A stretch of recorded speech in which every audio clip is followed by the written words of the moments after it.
yasiro. Bacanya di dunia sebelum salam. Nanti bacaan itu akan berfungsi di akhirat. Kalau bacanya di akhirat sudah tidak berguna lagi. Ibarat kita punya laptop, itu antivirus dimasukkan dulu. Nanti kalau virusnya masuk, dia bisa menghalau. Bukan virusnya masuk dulu baru dibuat antivirus. Baik, materi kita sampai di situ. Selanjutnya halaman 220. Pengarang buku ini mengangkat tema qawa'idu muhasabatil ibad. Kaidah-kaidah dalam pengadilan. Ya. Ketika di padang mahsyar kita anggap depan ini lapangan bola itu padang mahsyar. Semuanya kumpul, kemudian dikelilingi oleh malaikat, nggak ada yang bisa lari. Di atas kita ada matahari, di bawah kita adalah tempat berpijak bumi, kanan kiri nggak bisa geser, nggak ada yang jualan, nggak ada yang membantu. Di depan kita dihadapkan oleh Allah. Kemudian kita akan dihisab, diaudit, disidang satu persatu. Maka kita berdiri di lapangan nanti satu hari, kalau dikonversi ke waktu dunia kurang lebih 50.000 tahun. Di luar bisa diam dulu ya. Saya kalau ada ngomong ada yang ngobrol dulu nggak enak. Yang di luar bisa berhenti dulu Pak. Terutama ibu-ibu atau bapak-bapak, insyaallah tenang betul di luar. Ya, ibu jangan tersinggung, misalnya orang Jawa. Baik, nanti kalau bicara nanti di sini. Ada 5 kaidah, ada 5 poin yang harus kita perhatikan dalam menghisab, biar kita semakin tahu dan semakin yakin. Ya, kaidah yang pertama, al-'adlu tamul ladzi la yashubuhu dzulmun. Keadilan, ya, keadilan yang sempurna. Kaidah pertama, pengadilan itu, yang namanya pengadilan itu harus adil. Itu berdiri di atas keadilan yang tidak tercampur dengan kezaliman sedikit pun. Ya, maka Allah berfirman, innallaha la yadhlimu mithqala dzarrah. Sesungguhnya Allah itu tidak menzalimi sedikit pun. Dan keadilan Allah itu baru akan terasa di sini, di padang mahsyar. Kalau di dunia keadilan Allah, janji Allah belum terbukti 100%. Saya ulangi. Ketika Allah itu menjanjikan sesuatu dan mengancam sesuatu, belum terlihat di dunia, baru akan terlihat nanti di akhirat. Di dunia sengaja Allah biarkan. Sebagian memang dibalas kebaikan, sebagian dibalas keburukan, tapi kebanyakan tidak dibalas. Mengapa? Untuk menguji keimanan seseorang dan untuk melihat kesabaran seseorang. Contoh hari ini ada yang nyiapin bakwan, kemudian ubi, kemudian tahu isi. Saya kapan itu ditanya, saya tahu isi mau? Tapi saya mau yang tahu isinya kebahagiaan. Ini yang infak hari ini 2, 3, 4 itu. Di dunia tak kelihatan. Gak kelihatan balasan Allah. Kalau kelihatan Pak, mohon maaf, saya bukan merendahkan. Ini bakwan dan seterusnya ini Pak, pekan depan akan berubah diganti dengan kambing kulit. Yang infak hari ini Pak, menyesal Pak, begitu langsung dapat balasan dari Allah. Pekan depan kambing kulit Pak. Kenapa? ternyata infak bakwan saja bikin masuk surga, apalagi kambing guling. Pekan depan. Cuma karena janji Allah itu gak kelihatan, maka di sini akan ketahuan mana yang mau beriman, mana yang gak mau beriman. Yang ngaji termasuk juga yang ngaji pada siang hari dan setiap hari habis nanti itu Pak, semuanya nyesel. Yang datang nyesel, yang gak datang nyesel. Kenapa? Yang datang kenapa nyesel? Kenapa gak nyatet misalnya? Tapi saya yakin Bapak Ibu karena daya ingat yang kuat gak perlu dicatat. Yang datang itu nyesel juga Pak, baik yang di dalam maupun di luar, nyesel semuanya. Cuma karena balasannya gak kelihatan, ya sudah santai-santai, mau ya gak mau ya gak apa-apa. Itu keadilan Allah. Apalagi nanti puncaknya sering saya sampaikan adalah janji misalnya Rasulullah bersabda 2 rakaat sebelum subuh lebih baik daripada dunia dan seisinya. Tadi pagi kan kita qobliyah subuh kan Pak ya? Ya tadi pagi sholat qobliyah subuh kan? Itu kata Rasulullah lebih baik daripada dunia dan seisinya. Jadi sebenarnya orang yang paling kaya itu bukan Bill Gates atau siapa mama itu, Jakma itu, tapi orang Muslim. Cuma kekayaannya gak kelihatan. Kekayaannya gak kelihatan, bukan lagi triliunan Pak, di atas triliun kita itu kekayaan kita itu. Cuma sama Rasulullah, sama Allah, janji atau balasan itu gak disambungkan sekarang. Kalau diberikan Pak, semua pasti akan sholat qobliyah subuh. Orang non muslim masuk Islam. Jangankan qobliyah subuh sekarang 4:30, qobliyah subuh jam 1 aja bangun kita. Kenapa? Allah langsung memberikan janjinya. Di akhirat nanti janji Allah baru terlihat. Ibu-ibu yang tiap hari buatin suami teh, buatin suami kopi, masakin, bahkan nyetrika dan seterusnya, itu nggak kelihatan, janji Allah itu nggak kelihatan. Dan suami paling hanya ngasih bulanan berapa Bu? Ibu dikasih bulanan berapa? 10 juta, kalau 10 juta. Oke, uang bulanan ibu-ibu 10 juta, itu kurang Pak, kurang. Loh, kalau dipikir-pikir secara manusiawi aja, misalnya gini, yang masak ibu, yang ngepel ibu, yang nyuci ibu, mohon maaf, kalau kita punya pembantu, sebulan kita kasih berapa pembantu? 1,5 juta. Oke. Bapak kalau capek yang ngerikin ibu, yang nyucitin ibu, ngerik sama nyucit berapa?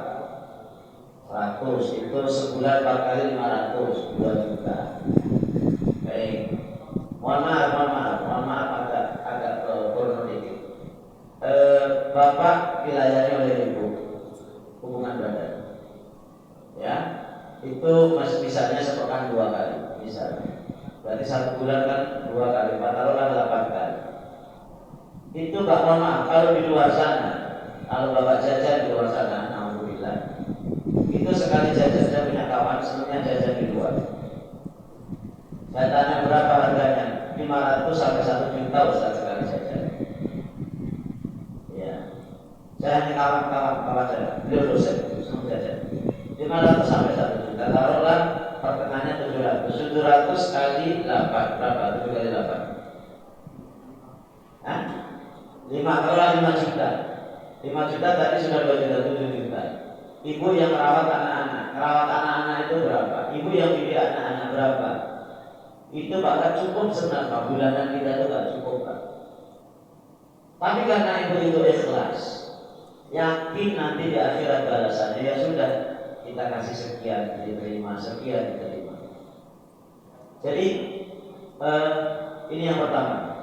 Kemudian yang kedua, kaidah yang kedua, kaidah pengadilan, la yu'khadhu ahadun bi jarirati ghairihi. Ya, seseorang tidak akan ditimpakan kesalahan orang lain kepadanya. Dan ini adalah puncak keadilan Allah Subhanahu wa taala. Siapa yang berbuat, dia yang bertanggung jawab. ketika saya melakukan kesalahan, istri saya tidak bertanggung jawab atas apa yang saya lakukan. Ketika bapak ibu melakukan keburukan, saya tidak bertanggung jawab. Sebagaimana firman Allah Subhanahu wa taala, "Wala taziru waziratun wizra ukhra." Dan jiwa seseorang itu tidak menanggung beban orang lain. Dari sini kita akan santai, Pak. Jadi misalnya kita sudah memberitahu orang lain melakukan kebaikan, dia tidak melakukan. Kita sudah melarang orang lain agar tidak melakukan sesuatu, dia tetap melanggar. Sudah selesai kewajiban kita, ya, sudah selesai. Maka misalnya ibu sudah maksimal di rumah, ternyata suami ibu naudzubillah jajan di luar, minum minuman keras, ibu tidak bertanggung jawab atas keburukan suami. Kita sudah mendidik dengan baik anak-anak kita, ternyata di luar sana anak-anak kita itu bandel, maka kita tidak akan terbebani dosa anak kita. Begitu seterusnya. Di kantor juga begitu. Si A melakukan keburukan, kemudian kita tidak ikut, maka di akhirat nanti kita tidak ada beban yang dipikulkan gara-gara teman yang melakukan. Nah, cuma ada cumanya. Kalau kita itu menjadi pelopor, kalau kita menjadi pelopor, maka kita akan mendapatkan bagian dari yang kita pelopor itu. Kita menjadi pelopor kebaikan. Siapa ini yang memulai pengajian ini, yang punya usul, yang menggerakkan, maka dia akan mendapatkan kebaikan pengajian hari ini, Kamis depan dan seterusnya. Siapa yang senangnya ngopiak-ngopiak, kalau hari Rabu itu ramai di grup WA, di apa aja pokoknya besok pengajian. Begitu hari Kamis diulangi lagi pengajian. Bahkan dibuat sayembara, siapa yang pengajian rutin selama 1 tahun tidak wajib, dia akan diumrohkan oleh kantor. Rame, Pak. Atau siapa yang ikut pengajian sampai 40 kali berhak mencalonkan diri sebagai presiden, rame. Yang kalau paling dekat ya gubernur kita kan Desember, Pak, ya. Dan seterusnya. Itu kebaikan. Siapa dulu yang punya ide bikin masjid ini? Nah, itu sampai hari ini kebaikannya nggak berhenti, Pak. Termasuk juga yang keburukan. Dia punya mempelopori keburukan. Yuk, kalau pas susah lagi ngaji kita nongkrong di depan main kafe, yuk. Saingan bikin pengajian sendiri. Nah, itu keburukan. Atau yang lainnya, yuk kita. Ya, saya kemarin di pekan yang lalu saya ke Sukabumi, ada acara tadi. Itu salah satunya itu tentang seminar tentang masalah air. Saya baca-baca ini, Pak, sejarah Sodom. Laki-laki dengan laki-laki memasukkan kemaluannya dan belakang. Saya baca sejarah dan itu penyumbang HIV tertinggi itu adalah akibat itu. Kemarin dokter spesialis HIV tidak tangkap, masih muda, masih sekitar umurnya baru 40-an tahun, tapi pakar betul. Itu saya baca saya baca sejarahnya itu, ternyata itu adalah hasil obrolan mereka yang mengatakan ini. Pokoknya kalau kita punya tamu dari jauh, karena Sodom, ya, tempat kaumnya Nabi Lot itu terkenal dengan kesuburan. Jadi banyak tamu yang ke situ untuk mendapatkan ini hasil panennya. Kata mereka, nanti kalau ada yang datang ke sini, kita ini aja yuk, kita kerjain, kita dinikahi, bahasanya dinikahi. Akhirnya datang, Pak. Dan itu akhirnya menjadi kecanduan. Maka yang mempelopori ini sampai hari kiamat mendapatkan keburukan. Dan itu adalah bagian daripada keadilan Allah Subhanahu wa taala. Maka Rasulullah SAW bersabda, tidak ada jiwa yang dibunuh ya dengan zalim melainkan anaknya Nabi Adam mendapatkan keburukan. Siapa yang membunuh pertama? Pembunuh pertama siapa? Qabil. Maka semua kalau ada pembunuhan secara zalim dan ada pembunuhan yang dibolehkan itu boleh. Sekarang Israel lawan Hamas, lawan Palestina, bunuh-membunuh. Nah, itu boleh karena itu perang. Karena itu perang dan bisa dikendalikan. Tapi Bapak Ibu jangan salah membaca. Yang ditampilkan di media kebanyakan itu salah. Aslinya Pak, Israel, Yahudi itu sudah terpojok. Bapak belum Pak. Tapi mereka tampil kelihatannya tidak ada masalah. Baca secara ini. Itu orang Israel sudah lebih dari 5.000 yang mati. Tapi tidak ditampilkan. Tapi kemudian mereka teriak-teriak pernah ditanya bukan mengatakan kami dizalimi, kami diperkosa. Malik dari Malik teriak Malik. Jadi jiwa yang dibunuh dengan zalim itu nanti anaknya Nabi Adam mendapatkan keburukan. Ya. Nah dari sini Bapak Ibu kita akhirnya punya semangat untuk mempelopori kebaikan. Minimal di rumah. Contoh, Bapak jangan sampai yang ngajarin wudu anak kita itu orang lain. Walaupun boleh, rugi Pak, karena wudu itu akan dipakai seumur hidup. Masa yang ngajarin wudu orang lain, yang ngajarin Quran orang lain, yang ngajarin sholat orang lain. Dan terus kita ngajarin apa? Ibu juga begitu. Jangan sampai yang seperti itu terlewatkan. Masa hanya ngajarin A, B, T orang lain. Ya, yang kira-kira itu sampai hari kiamat kita yang ngajarin di rumah itu. Itu seharusnya begitu. Dan jangan sampai kita yang mempelopori keburukan. Yang kedua ya, yang ketiga, itla'ul ibadi 'ala ma qaddamuhu min a'mal. Semua hamba nanti akan diperlihatkan apa yang sudah dilakukan. Allah Subhanahu wa taala itu tidak lalai, tidak luput, Allah itu tidak alpa. Allah selalu Maha melihat, mengawasi dan mendengar. Maka salah satu cara agar orang itu tidak protes, agar orang itu yakin, maka nanti ada satu saksi. Yang kedua, buku catatan tadi Pak. Buku catatan tadi itu merekam semua yang dilakukan orang. Maka semua orang nanti sejak balik sampai mati akan terlihat kebaikan dan keburukannya. Tidak ada satupun yang terlewat. Mau kecil mau besar ada. Mau sendiri mau bersama-sama ada. Ya, mau bersama-sama mau sendiri ada. Kita melakukan kebaikan sendiri, nggak ada yang tertutup. Kita melakukan keburukan sendiri, kita akan melihat. Kata Allah Subhanahu wa taala, "Wa wajadu ma 'amilu hadiran wa la yadhlimu rabbuka ahada." Dan mereka mendapatkan apa yang mereka lakukan dulu akan hadir, akan datang, dan Tuhanmu tidak menzalimi sama sekali. Sehingga dari nomor 3 ini Pak akan melahirkan apa? Ketenangan.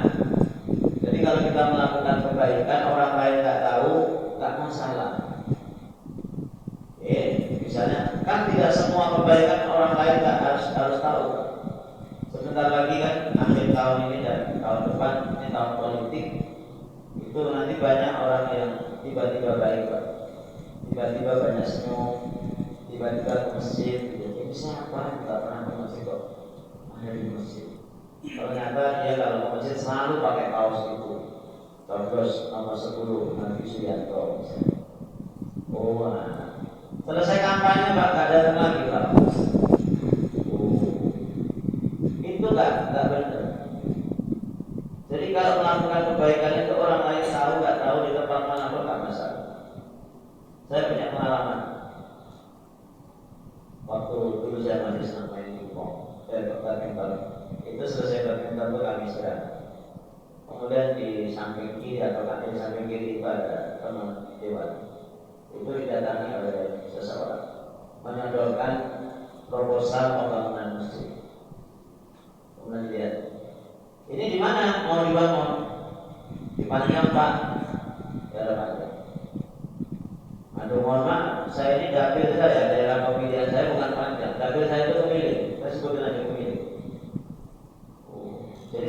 bantu.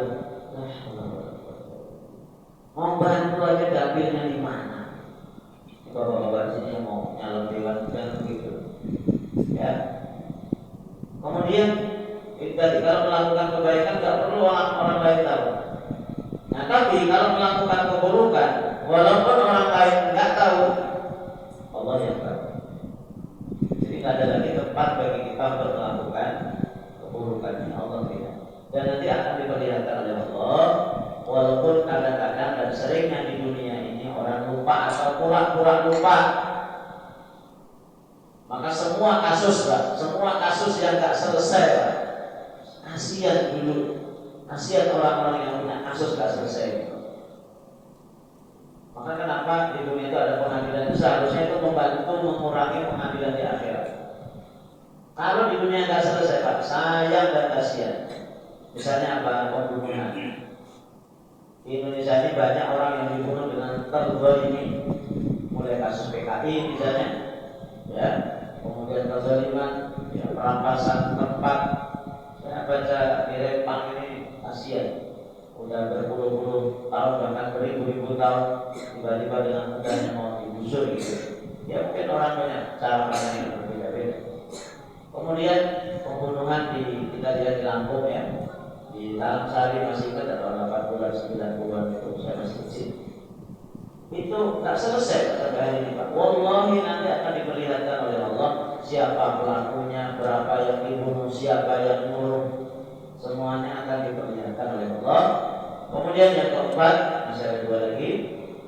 Yang keempat, mudha'afatul hasanati dunas sayyi'at. Termasuk kaidah dalam hisab itu apa? Kebaikan dilipat gandakan, keburukan tidak dilipat gandakan. Salah satu karunia Allah Subhanahu wa taala yang maha baik kepada manusia, kepada hambanya adalah Allah akan melipat gandakan kebaikan satu menjadi 10 minimal. Kemudian bahkan bisa lebih daripada itu. Tapi kalau keburukan ya itu aja. Bahkan puncaknya ini hadis riwayat Bukhari Muslim. Rasulullah SAW bersabda, sesungguhnya Tuhan kalian itu Maha Penyayang.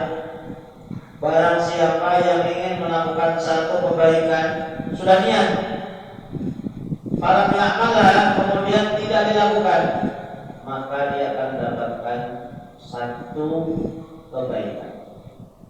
Bapak Ibu menjelang zuhur sudah berniat mau ikut ngaji. Ternyata begitu selesai sholat dipanggil atasan, kamu harus pergi ke Teluk, ada acara. Akhirnya bapak nggak berangkat. Itu sudah dinilai satu kebaikan. Tapi nggak boleh nilai rekayasa. Saya mau lihat pengajian tapi nanti habis itu saya kabur. Itu kata malaikat, enak aja loh. Ya. Fa'in amilah, kalau dilakukannya itu, maka dia akan mendapatkan kebaikan 10 hingga 700 sampai gak terbatas. Maka bapak-bapak kalau mau melakukan kebaikan, niatkan dalam hati, jangan hanya alami begitu saja datang, tapi niatnya nggak ada. Termasuk sekarang yang duduk ini niatnya adalah etikal. Dalam mazhab Syafi'i, ke masjid walaupun 1 menit itu niatnya etikal, itu dibolehkan. Di samping pengajian niatnya etikal.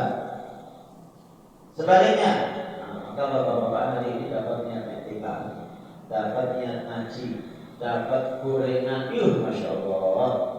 Apalagi yang penting ini, dapat kebaikan banyak itu. Cuma ini ada kuotanya kan? Ada kuotanya. Baik, lanjut. Dan barang siapa yang berniat melakukan keburukan, habis ini saya mau nolong.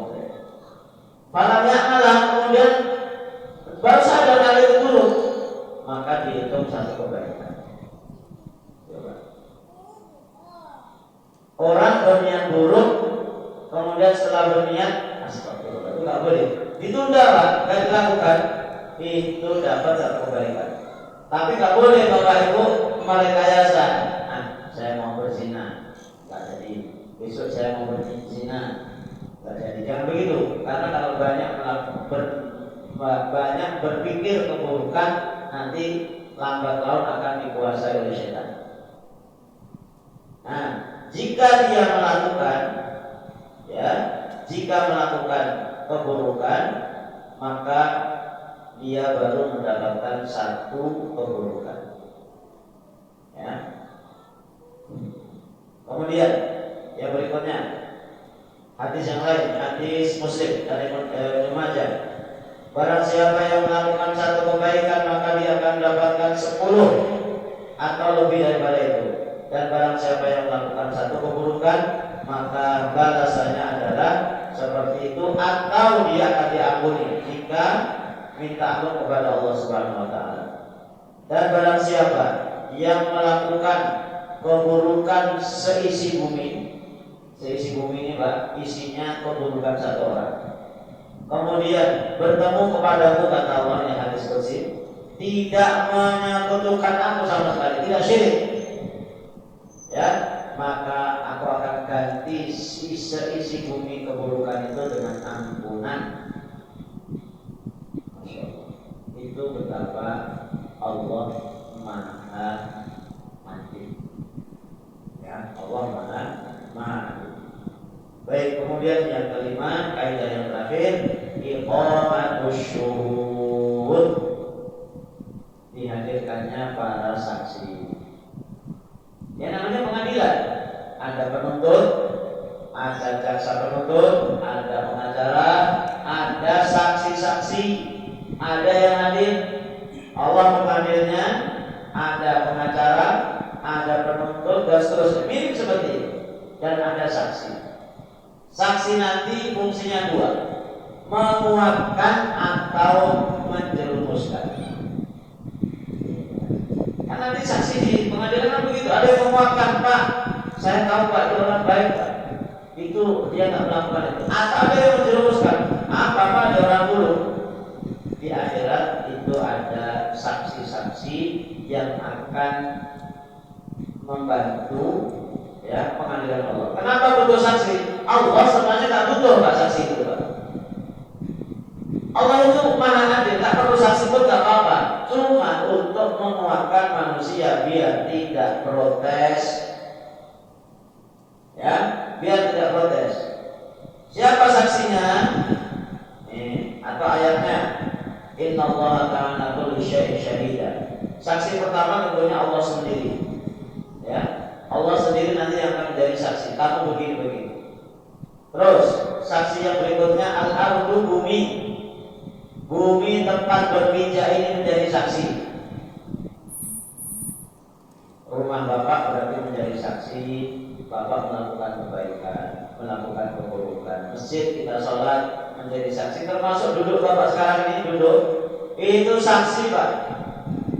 Bumi akan mengatakan, ya Allah, hambamu yang bernama Fulan duduk lama di Masjid Al-Musawwar, walaupun panas, gak ada kopi, gak ada teh, gak ada makanan, tetap sabar itu pengajian.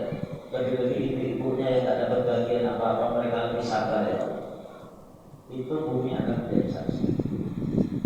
Kemudian waktu, maka kalau bumi Pak, di sini ulama mengatakan kalau kita melakukan kebaikan dalam satu waktu, itu hendaknya pindah. Tadi masuk masjid, sholat tahiyat masjid atau qobliyah. Pengen sholat zuhur, geser ke depan. Pengen ba'diyah zuhur, geser ke kanan ke kiri. Begitu caranya. Mengapa? Semakin banyak saksi, semakin kuat. Saya ulangi, semakin banyak saksi, semakin kuat. Yang kedua, saksi yang kedua adalah waktu siang dan malam. Jadi waktu nanti akan bertutur kepada kita di hadapan Allah, ya Allah, saya waktu pagi digunakan oleh hamba-Mu untuk begitu. Kemudian yang berikutnya malaikat. Ya, malaikat akan menjadi saksi, maka di kanan kiri itu ada malaikat yang mencatat dan tidak akan menjadi saksi. Ya Allah, hambamu dulu ikut pengajian walaupun ngantuk, ya Allah, tapi nggak apa-apa, ampuni dia. Itu jadi saya saksinya ya Allah. Kemudian saksi yang berikutnya adalah orang lain. Orang lain akan menjadi saksi bagi kita. Maka nanti di pengadilan itu ada yang enggak terima dengan keputusan Allah. Abu Musa al-Asy'ari mengatakan ada orang kafir dan munafik akan dipanggil, dihisab, kemudian ditunjukkan amal-amal yang buruknya itu. Kata orang kafir, ya Allah, ini salah, saya tidak melakukan ini. Kata Allah, malaikat, sinikan, bahasa saya, sinikan. Betul catatan kamu seperti itu. Betul ya Allah. Kata orang itu, kamu ada-ada, saya tidak melakukan itu. Kata malaikat, bukankah kamu begini? Enggak. Akhirnya apa? Ceknya kelihatan, hotelnya diperlihatkan, ya duitnya diperlihatkan. Sampai dia berani bersumpah orang itu, demi Allah, jika saya korupsi di proyek Hambalang, saya akan siap digantung di kuburan kita. Sampai begitu Pak. Akhirnya apa? Didatangkan ini tuh masih heran. Berlakulah firman Allah surat Yasin. Al-yawma nakhtimu ala afwahihim wa tukallimuna aydihim wa tashhadu arjuluhum bima kanu yaksibun. Anggota badannya ngomong, ya Allah, saya menerima cek di hotel di Singapura 10 juta dolar Amerika. Betul ya Allah, ini hotelnya. Ditunjukkan. Udah, akan puji Pak. Ya, Allah nanti akan mendatangkan saksi. Termasuk saksi yang lain adalah anak, cucu dan istri kita. Ya, kata suami biasanya, ya Allah, saya rajin sholat. Kata malaikat, ini catatan kamu gak sholat. Malaikat salah ya Allah. Istrinya datang, ya Allah, yang suamiku itu kelihatan sholat di luar, dalamnya hancur ya Allah, apa sholat? Enggak pernah sholat ya Allah. Wah, di situ istrinya berani ngomel-ngomel. Di dunia istrinya juga tak berani, Pak, diem aja. Termasuk juga maka semua karena menjadi saksi, dan saksi di akhirat Pak tidak bisa dihanguskan. Jadi nggak ada akhirat nanti mau saksi dibakar. Nah, kita sudah dengar kan, mau ada pemeriksaan dari pusat kalau ada kebakaran, alasannya konslet dan seterusnya. Nah, itu mah menghilangkan jejak aja. Di akhirat gimana kita mau membakar malaikat? Jadi malaikat pertama apa? Saksi di akhirat nggak bisa dihilangkan. Yang kedua nggak bisa disogok, kan? Kamu diem aja kan ya, nanti mobil itu untuk kamu. Malaikat nggak tutup mobil. Udahlah kan, kamu diem aja, istriku masih cantik nanti untuk kamu. Malaikat nggak punya nafsu. Udah apa istri? Kan saya punya HP, pakai aja. Ngapain malaikat punya HP? Jadi di akhirat saksi itu tidak bisa dihilangkan. Yang kedua tidak bisa dibohong. Nah ini tema kita pada siang hari ini, dan insya Allah nanti kita akan lanjutkan bab tentang hal-hal yang akan ditanya di hari kiamat. Demikian, silakan kalau ada yang mau ditanya materi ini atau materi yang lain, langsung aja, nanti saya nggak tahu di mana. Silakan.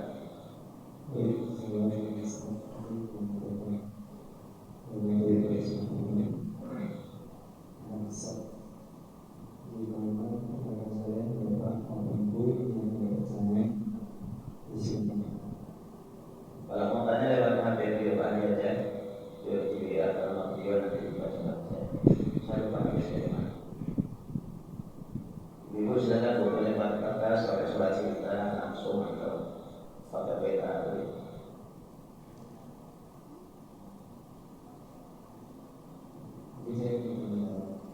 Jadi bisa menjadi kelompok. Ya. Sama menjadi kelompok keburukan, tapi dia bertolak, sedangkan keburukan itu sudah terlalu.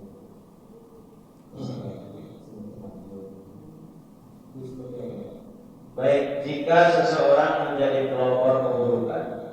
kemudian keburukannya terlanjur menyebar, apa yang harus dilakukan? Baik, pertanyaan bagus.